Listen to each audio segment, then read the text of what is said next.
जुहार आपण मानक DPL news स्वागत करुचे मुसागर जेना आसंतु देखिवा प्रमुख खबर।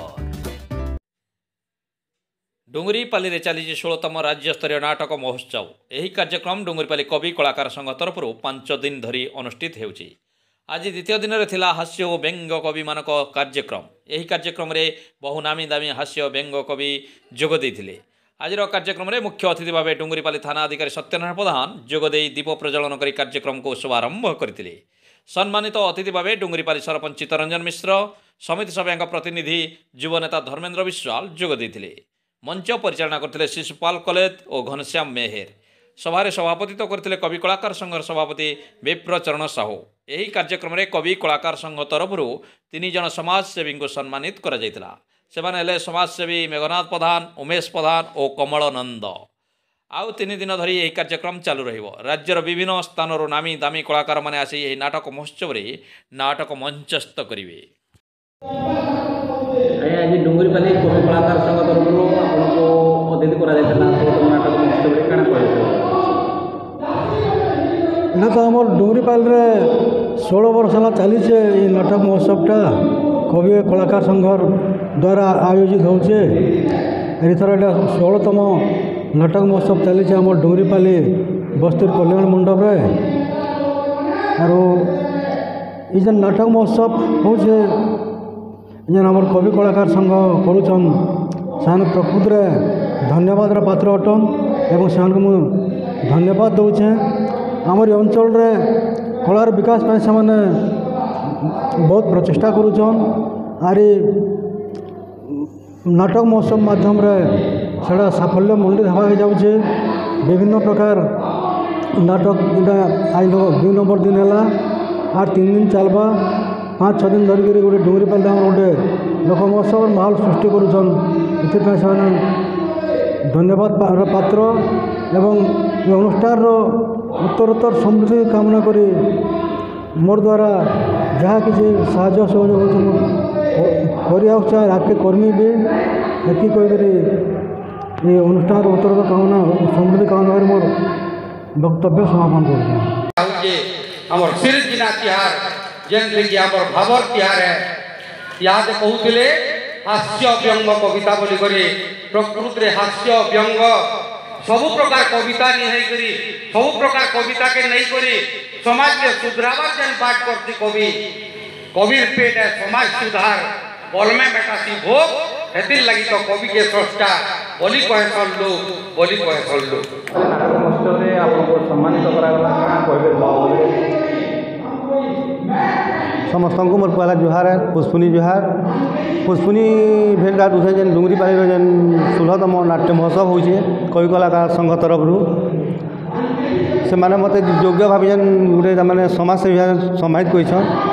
मोर काम है मानव सेवा यदि माधवर सेवा क्या जिमी गुड़ी मानव सेवा यदि माधवर सेवा क्या जे जिमी गुड़ी सेटा क्या मुठे नाई दे भूखाई छाड़ी रही भावना के नहीं करी आम बरगढ़ डिस्ट्रिक्ट हेडक्वार्टर हॉस्पिटल रे प्रति रविवार दिन टंकिया जलखिया देसूँ जमीक प्राय 200-300 लोक प्राय दिया होचे। से लगी मैंने मत योग्य भाव कर सम्मानित कर बहुत बहुत धन्यवाद। भीम भाई गोटे पद मन पड़सी मो जीवन पैसे नरके पैसा था जगत उद्धार हो से पदटा मत बहुत उत्साहित करता सेवा सेवा काम करवार लगे और से दिन चली लोक साहित्य सहयोग यहाँ दिन दिन मैंने उत्तरोत्तर उन्नति होचे।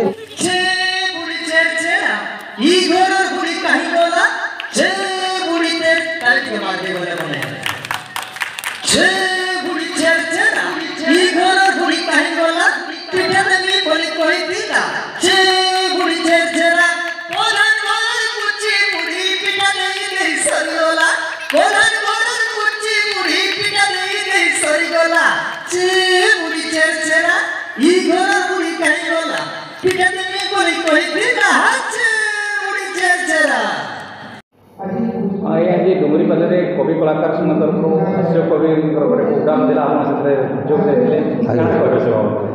से बाबद रे बोले आम कवि मान को आज डकाई दिला कवि कलाकार संघ तरफ आमर विवेकानंद जयंती उधा बोले सेनो गोटे खुशी लगला जे प्रकृति रे आमर संस्कृति परंपरा के जड़ित जेनटा कि आमर कल्चर है सेटा का आमर कला के नहीं करी जड़ित करी आज कवि सम्मिलन कराई कवि मानकर कबार हो आज्ञा आपण मैंने जानिछन जे कविर पेट है समाज सुधार कलमे मेटासी भोग हेतिर लगी तो कवि के स्रष्टा बोली कहसन लोग कवि सब बेले समाज केन्ता करी भल रास्ता रे जीवा सेतिर उपरे तार माने आगे बढ़सी तार कलम चलासी।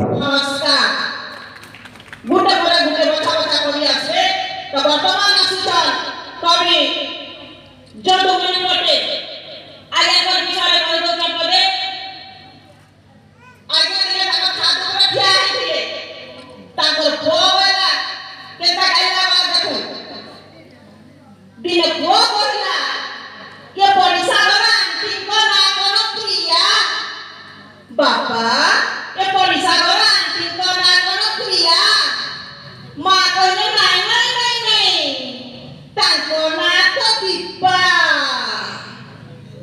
तो पिलाटी कहिला ताको ना जदि दीपा तेबे काली संध्या बेले छात ऊपर ताको कोन ए प्रिया बोली डाकुतिले परा बापा।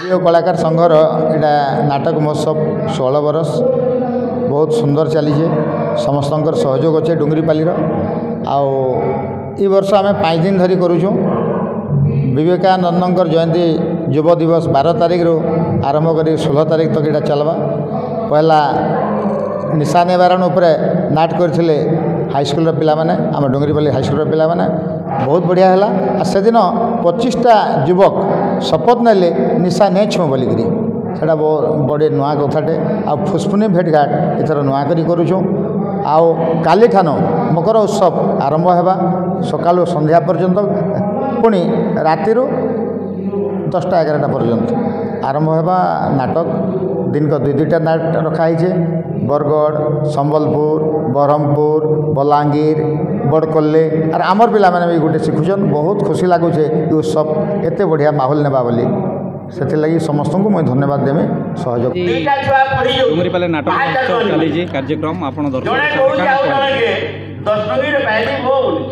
मुई तो 7 बजे स्टेज रे बसली आज राज्य स्तरीय नाटक महोत्सव डुंगरीपाली बस्ती भितर बहुत बढ़िया लगुचे कहीं भुक्तारू बरगढ़ आउ बाहर भी बहुत कवि मैंने आईछन बहुत बढ़िया लगुचे बहुत शिक्षणीय जिनिस माने दउछन निशा निवारण उपरे मोबाइल उपरे तापरे और अनेक अनेक विषय रे दउछन बहुत बढ़िया लगुचे तांगर शैली माने कहबार शैली लोके सुनिक पूरा औषध होचन ताली मारुछन आ बहुत किसी शिखबार लगे मिलुचे आगामी दिन में यही प्रकार जदि शिक्षणीय जिनिस ए कवि मान द्वारा जदि हो पारता आग माने युवपीढ़ी मैंने बहुत किसी शिखी पारते शिखले तो आगे भल है समस्त उन्नति है से लगे बहुत खुशी लगुचे गोटे दर्शक हिसाब से देखिक बहुत खुशी लगुचे ताली पिटुचे आ हसुचे आ बहुत गोटे मजा लगुचे।